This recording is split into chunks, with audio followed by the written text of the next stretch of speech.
하나님 말씀 로마서 8장 31절에서 39절까지 말씀 교독하겠습니다. 로마서 8장 31절에서 39절입니다. 오늘은 9월 20일 월요일 아침입니다. 9월 20일자 본문 로마서 8장 31절에서부터 39절까지 교독합니다. 신약성경 250쪽입니다. 그런즉 이 일에 대하여 우리가 무슨 말하리요? 만일 하나님이 우리를 위하시면 누가 우리를 대적하리요?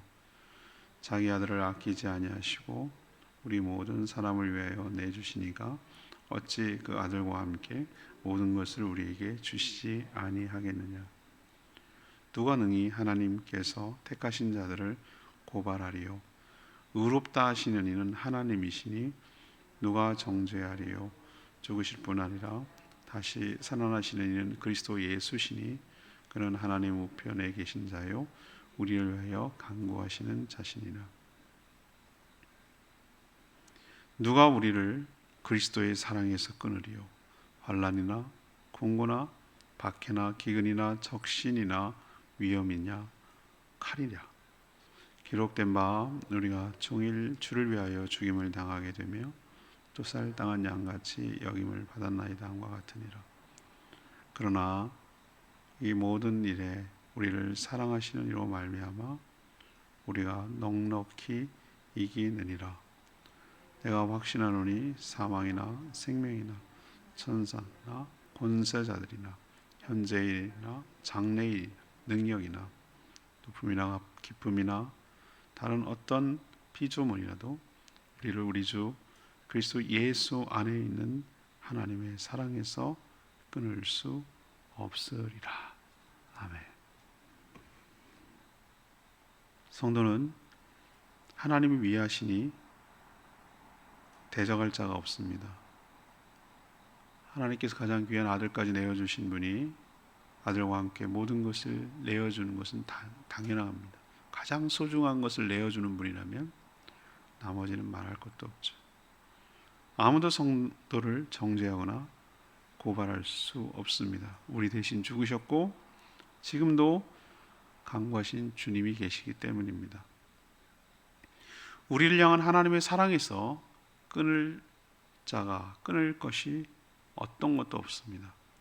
어떤 형태의 환난이나 공고함, 박해, 죽음 등 그것이 무엇가 됐든 간에 그렇게 하지 못합니다. 우리를 사랑하시는 그 하나님 때문에 우리가 그냥 이기는 정도가 아니라 넉넉히 이기게 될 줄 믿습니다. 이게 오늘 전체 내용입니다. 오늘 질문은 당연히 성도가 넉넉히 이길 수 있는 이유는 무엇입니까? 성도가 넉넉히 이길 수 있는 이유는 무엇입니까? 첫 번째로 31, 32절까지 말씀, 누구도 우리를 대적할 수 없기 때문입니다. 사도 바울은 앞에서 7장 그 후반부죠. 자신의 공고함을 한탄하며 이 사망의 몸에서 건져낼 자 누구냐라고 탄식했어요. 그런데 완전히 반전이 됐어요. 감사하리로다 이렇게 나오는 것이죠.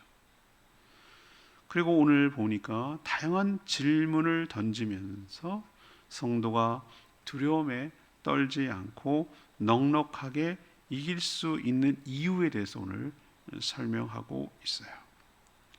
우리도 질문 형태가 몰라서 하는 질문이 아니라 그 질문이 더 강조하기 위한 질문이 있어요. 누가 이 일을 할 수 있겠습니까? 그러면 자기밖에 할 수 없다 이 얘기잖아요. 몰라서 질문하는 게 아니에요. 오늘 사도 바울이 하는 질문의 형식도 몰라서가 아니라 더 강조하고 더 분명히 하기 위해서 우리를 구원하실 분이 누구십니까? 답은 정해졌어요. 예수 그리스도. 우리를 여전히 사랑하시는 분은 누구십니까? 예수 그리스도. 우리를 천국에서 통치하며 의와 공의로 다스릴 분이 누구십니까? 예수 그리스도. 옛날에 CCC 형님의 김중건 목사님이 했던 유명한 설교 중에 하나예요.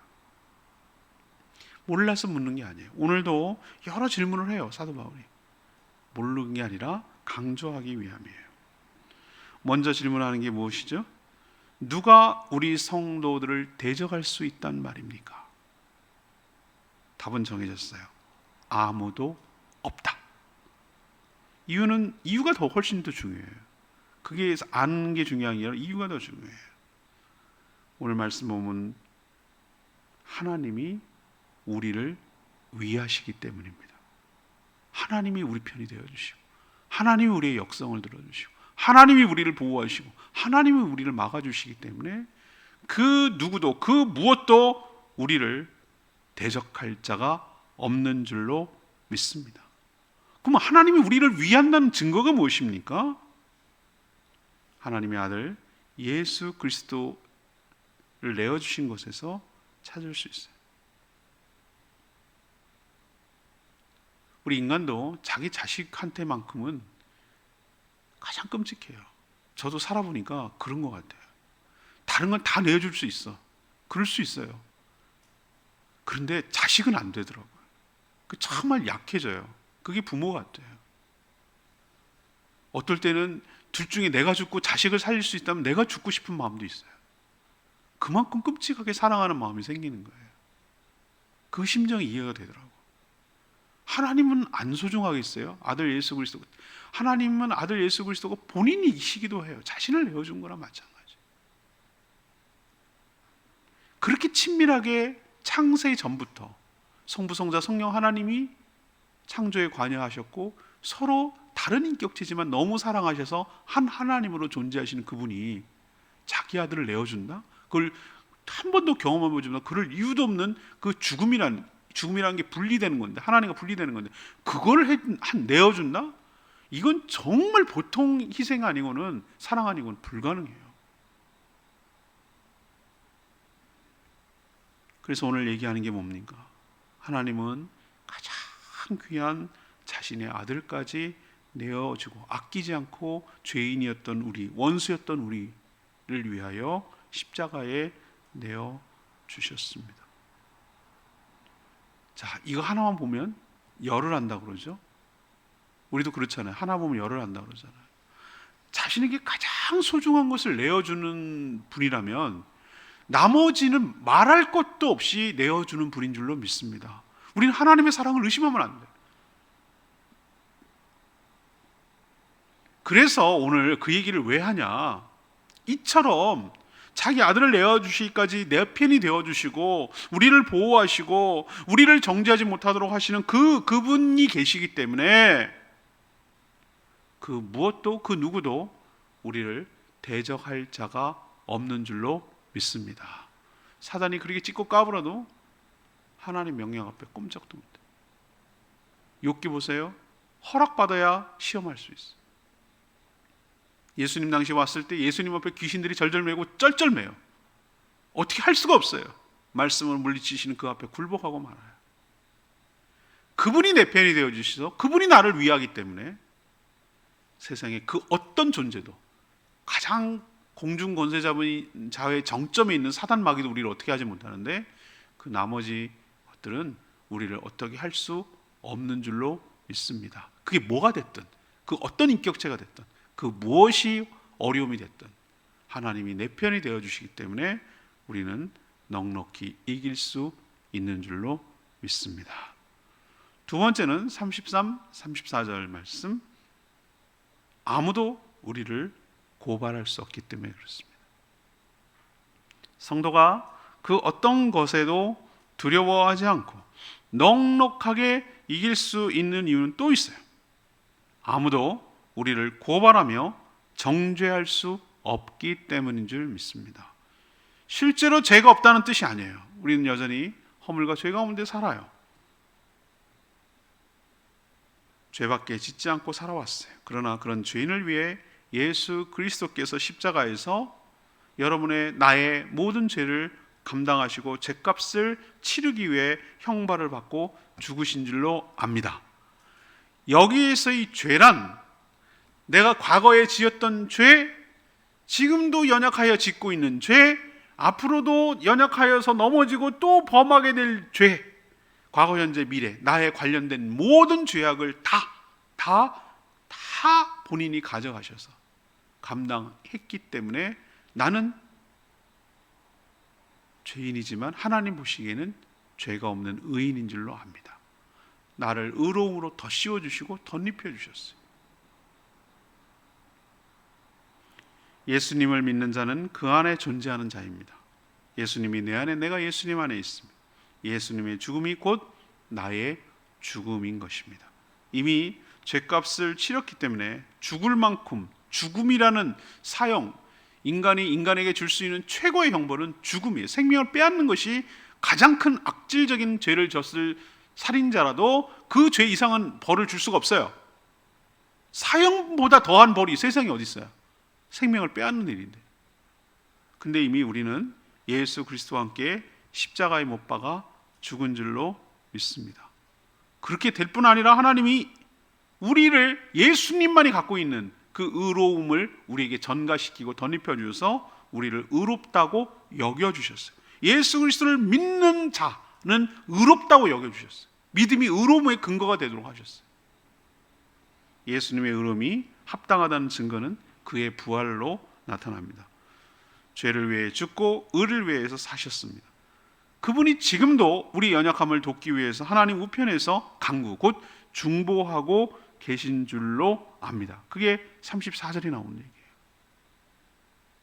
그러니 우리를 함께, 예수와 함께 죽은 우리, 이제는 벌을 줄 수가 없는 우리, 지금도 하나님 우편에서 우리를 대신하여 중보하고 강구하고 계신 주님 때문에 그 무엇도, 그 누구도 이 사람이 죄인이라고, 이렇게 죄를 졌다고 참소하고 고발하고 정죄하고 벌을 줄 수 없는 줄로 믿습니다. 왜?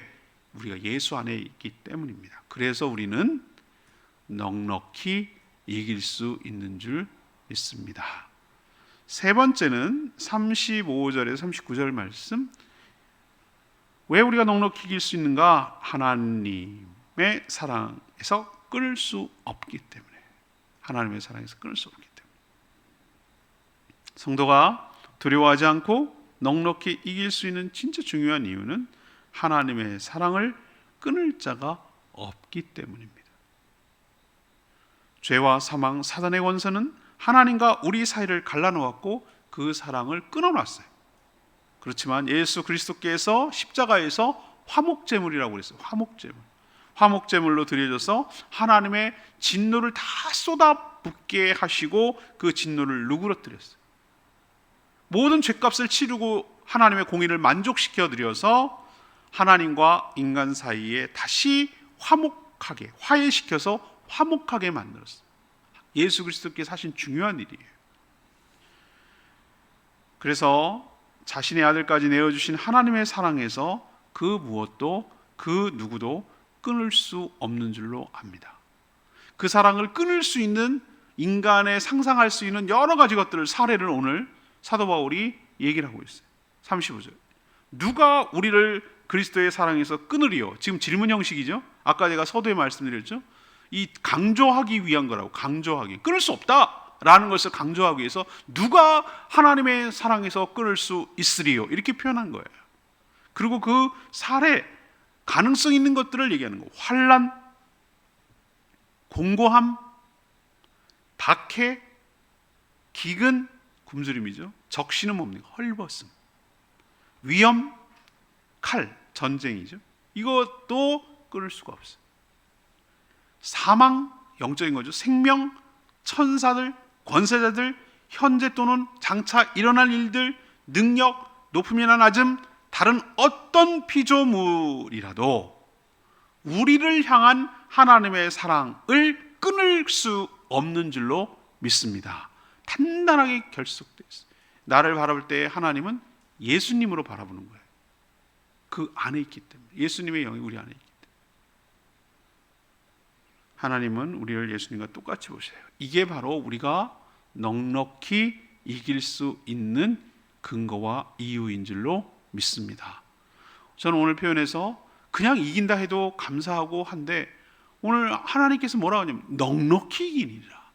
이 말씀이 그렇게 위로가 되는 거예요. 그냥 쫄리듯이 가까스로 겨우 이긴다, 그런 개념이 아니라 아주 넉넉하게. 왜 우리도 막 오래 달리기 하면은 뭐 이렇게 막 하면은 아슬아슬하게 거기 들어와서 뭐 고개 막 내밀고 가슴 내밀고 그래서 이기는 정도가 아니라 한 반 바퀴가 차이나 반 바퀴 결승전인데 그걸 뭐라 그러죠? 아, 이건 뭐 긴장감은 없을지 모르지만 넉넉히 이겼네. 이거는 뭐 마음 편하게 볼 수 있네. 이런 느낌이 들잖아요, 그죠? 우리 축구팀이 한 3대 0으로 이기고 있어. 벌써 이제 10분밖에 안 남았어. 천지개벽이 안 일어나는 이상 이건 역전당하기 힘들어요. 아, 이겼네 이번에는. 넉넉히 이겼네. 이런 느낌이 드는 거예요. 우리가 넉넉히 이길 수 있는 이유, 예수 그리스도 때문에 만들어 놓으신 그 토대를 이루신 그 하나님의 사랑 때문에 우리가 넉넉히 이길 수 있는 줄로 믿습니다. 그래서 저는 역시 레마의 말씀이 37절 말씀이 그러나 이 모든 일에 우리를 사랑하시는 이로 말미암아 우리가 넉넉히 이기느니라. 여러분, 사랑이라고 하면은 우리 어떤 느낌이 들죠? 이건 추상명사죠. 사랑을 보여줘 라고 말하면 정말 어리석기 짝은 사람, 짝이 없는 사람이에요. 어떻게 사랑이 보이냐라고 생각. 근데 또 안 보이는 것도 아니에요. 이 독특한 것이 사랑이에요. 뭐라고 딱 규정하기도 어려워요. 이게 사랑이야 라고 말하기도 어려워요. 그래서 저마다 다 자기 식대로 사랑을 풀었을 수밖에 없어요. 그러나 다 느끼는 바 사랑의 힘은 대단해요. 우리를 사랑하시는 하나님 때문에 우리 성도가 당하는 그 어떤 일이라도 그냥 이기는 정도가 아니라 넉넉하게 이기는 줄 믿습니다. 제가 즐겨보는 금쪽 같은 내 새끼 그 프로 참 열심히 봐요. 아이들이 이렇게 문제 있는 아이들이죠. 여러 가지 문제가 있어요. 유형이 너무너무 다양해요. 부모가 막 눈물 툭툭 흘려요. 저 그 심정 이해가 돼요. 다른 거는 다 억만금을 줘도 자식이 만약에 아프거나 자식이 만약에 문제가 있고 그러면은 행복하지 않아요. 자식만큼 아프게 가슴 아프게 하고 힘들게 하는 게 없어요. 그러니까 나는 막 가슴이 미어지고 나도 거기에 동화돼서. 근데 그것도 그거지만 왜 사람이 저럴까? 난 사람을 이해하고 싶으니까. 왜 저럴까? 왜 문제가 저렇게 됐을까? 저런 현상을 봤을 때 어떻게 이해를 해야 될까? 이런 걸 유심히 제가 보려고 보는데 대부분에 보면은 나 그게 너무너무 가슴 아픈 게 다 부모가 처음 다 부모를 해보고 부모하는 사람 한 명도 없어. 다 자기도 처음이야. 근데 자기가 보고 배우고 느낀 대로 부모 역할을 하는 건데 문제는 그 위의 부모, 자기가 부모가 되는데 자기 부모에게 어떤 영향을 받았는지가 고스란히 남아있는 거예요. 근데 대부분 보면 뭐가 아니면 사랑이 결핍되는 거. 너 잘해. 너 정말 충분해. 넌 너대로 멋있어. 괜찮아. 넌 잘할 거야. 여전히 너를 사랑한다. 이런 얘기를 충분히 들었고 자란 아이들은 자아가 건강해요. 그래서 자기 자녀를 낳았을 때 또 그렇게 키우는 거예요. 근데 그게 안 된 부모가 되고 나니 자녀를 어떻게 키워야 되는지를 모르는 거예요. 막 그게 너무 가슴이 아픈 거예요. 속이 상하고. 아, 그렇구나. 모든 살아있는 것들은 사랑이 결핍되면 안 되는 거구나. 근데 우리가 자가 발전이 안 되거든요. 사랑이라는 걸 만들어낼 수가 없어요. 우린 사랑이 없어요. 그걸 먼저 좀 인식해야 돼요. 우린 태어날 때부터 보세요. 뱃속에 엄마가 있을 때부터 탯줄로 연결돼서 외부로부터 공급받지 않으면 생존할 수 없도록 만들어졌어요. 생겨 먹기를 그렇게 만들어졌어요. 그러면 탯줄 끊고 나오면은 혼자 자가 발전하고 삽니까? 엄마가 떠먹이죠. 수없는 시간과 세월을 먹여주고. 그러면 성인이 되면 혼자 삽니까? 아니죠. 누군가의 도움을 받고 이게 전부 다 뭐겠어요? 외부로부터 오는 뭔가의 공급이 없으면 살 수 없다는 존재예요. 그게 물질의 형태로 보이지만 그걸 저는 포괄적이고 총체적으로 보면 사랑이라고 표현하고 싶어요. 그 외부로부터 모든 오는 거의 근원은 하나님으로부터 오는 거예요. 하나님의 사랑을 충분히 받는 사람. 육신의 부모가 연약해서 못 주는 그 사랑을 하나님의 사랑을 충분히 받는 사람은 커버가 되는 거예요. 그래서 그 사랑으로 다른 사람을 사랑할 수가 있는 거예요. 사도 바울이 이런 고백을 했을 때 이건 교리적이기도 하고 체험이기도 해요. 넉넉히 이긴다. 이 사람이 얼마나 힘든 삶을 살았습니까? 사역하면서. 그런데도 이렇게 표현하는 것은 그냥 하기 좋은, 강조해서 하기 좋은 말이 아니라 실제로 정말 넉넉히 이긴 그 환난과 핍박 속에서도, 어떤 상황 속에서도 하나님께서 나를 사랑하시는 그 사랑에서 끊을 자가 없다라는 것을 분명히 체험하고 고백하고 알았고, 그냥 이기는 정도가 아니라 넉넉히 이기는 삶을 계속 살아왔기 때문에 이런 고백을 할 수가 있는 줄로 압니다. 이 고백이 저와 여러분의 고백이 되기를 원합니다.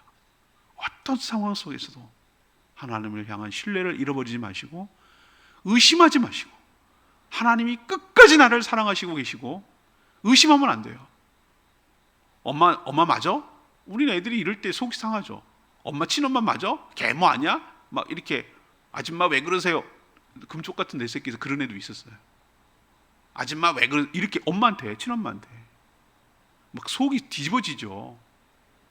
그런데 그렇게 사랑이 의심이 될 때가 있어요. 아이들은 미숙하니까. 근데 여러분은 어떤 상황에 처해 있더라도, 내가 정말 이래도 하나님이 계신가 이런 상황에 처할지라도, 사람들은 얼마나 조건적인 줄 아세요? 우리 암 걸린 엄마 살려주면 하나님 믿을게요. 안 믿습니다. 그런 사람들. 하나님을 거래하지 마세요. 내가 생각하는 최악의 상황에 내가 처해도 하나님은 하나님이시고, 나를 향한 하나님의 사랑은 의심하면 안 돼요. 여전히 나를 사랑하고 계시고 그게 나에게 최선이었어요. 이렇게 의심하지 않고 신뢰하고 믿을 때 그 사랑에서 나를 끊어낼 자가 없고, 그 사랑이 나를 살릴 줄로 믿고, 그 사랑이 나를 다시 회복시킬 줄로 믿습니다. 그래서 우리를 넉넉하게 이긴다고 말하는 거예요. 오늘 말씀을 듣는 여러분들도 하나님의 사랑 때문에, 우리를 정죄할 것이 없는 예수 그리스도 때문에, 우리를 대적할 수 없는 것 때문에 넉넉하게 이기고 승리하며 살아가는 복된 인생 되기를 축복합니다. 오늘 말씀 붙들고 기도하기 전에 572장, 찬양지 572장 부르고 기도하겠습니다. 찬양지 572장입니다.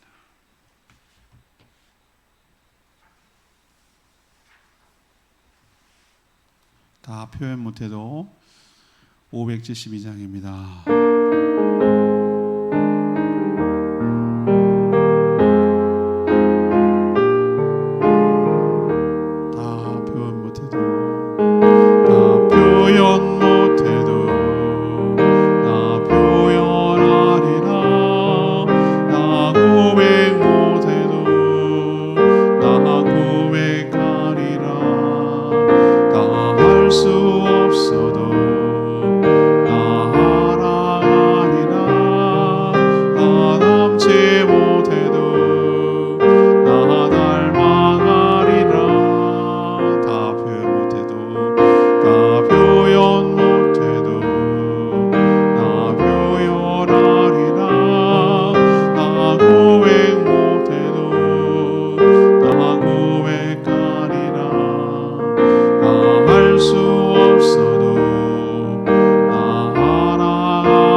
말씀 들으면서 여러분 동의가 되세요? 하나님의 사랑에서 끊을 자가 없으리라. 그냥 이기는 정도가 아니라 넉넉히 이기느니라. 우리는 우리 스스로도 실망하고 니까짓 게 뭐야, 넌 내 그럴 줄 알았다. 우리는 우리 스스로 고발하고 정죄할 때가 얼마나 많은지 몰라요. 그러나 그런 연약함까지도 다 주님이 감당하시고 십자가에서 해결하여 주신 줄로 믿습니다. 우리는 잘못하면 하나님의 사랑을 믿고 예수 그리스도의 보혈을 힘입어 회개하면은 그 문제가 깨끗하게 해결될 줄로 믿습니다. 그 어떤 정죄와 고발에도 우리를 끊을 수가 없어요. 사단이 우리를 어떻게 할 수가 없어요. 이미 다 주 안에서 해결된 줄로 믿습니다. 그래서 십자가의 능력, 십자가의 승리라고 말하는 거예요. 주님, 이 사실을 믿고 넉넉하게 승리하며 사랑하는 저희들 되게 해달라고 주여 외치며 기도합니다. 주여 하나님,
하나님, 저희는 살면서 여전히 수많은 악한 대적들이 질비한 것을 압니다.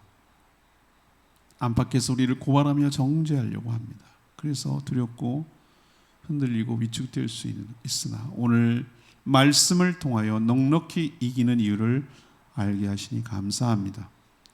예수 그리스도 안에 있는 우리를 대적할 자도 없고 고발하여 정죄할 자도 없음을 믿습니다. 그리스도 예수님 때문에 관계가 회복되어 하나님의 사랑 안에 있으니 그 사랑에서 끊을 것도 막을 자도 없음을 확신합니다. 하나님을 더욱더 신뢰하게 하여 주시고 그 사랑 안에서 모든 환난과 역경을 넉넉히 이기게 하여 주시옵소서. 오늘도 간구하는 모든 기도 주님 응답하여 주시고 추석 연휴 주님께서 지켜보호하여 주시고 가족들과 함께 서로 섬기며 살되 다투거나 죄짓지 않게 하여 주시고 본을 보이도록 은혜 베풀어 주시며 하나님의 사랑이 부어져서 가족들도 사랑할 수 있게 하시고 그 사랑을 알아 하나님을 향하는 마음이 생겨나도록 은혜를 부어 주시옵소서. 출타한 모든 성도들, 추석을 준비하는 모든 성도들, 주님께서 한없는 축복으로 함께하여 주시옵소서. 주님께 모든 것 맡겨드리옵고 예수 그리스도의 이름으로 축복하며 기도합니다. 아멘. 오늘 하루도 주님의 은혜 가운데 살길 축복합니다. 내일은 오늘 사전 녹화하는 것으로 하고 모이진 않습니다. 집에서 설날 아니죠, 추석 가정 예배 순서지 그 보시고 오늘 가져가셔서 카톡으로도 물론 올려드리겠습니다. 그거 참고하셔서 내일은 기도회 대신에 가정 예배를 꼭 드리시기를 바랍니다. 수요일 날 저녁에는 정상적으로 기도회 모이도록 하겠습니다. 충분히 기도하고 오늘 하루도 시작하겠습니다.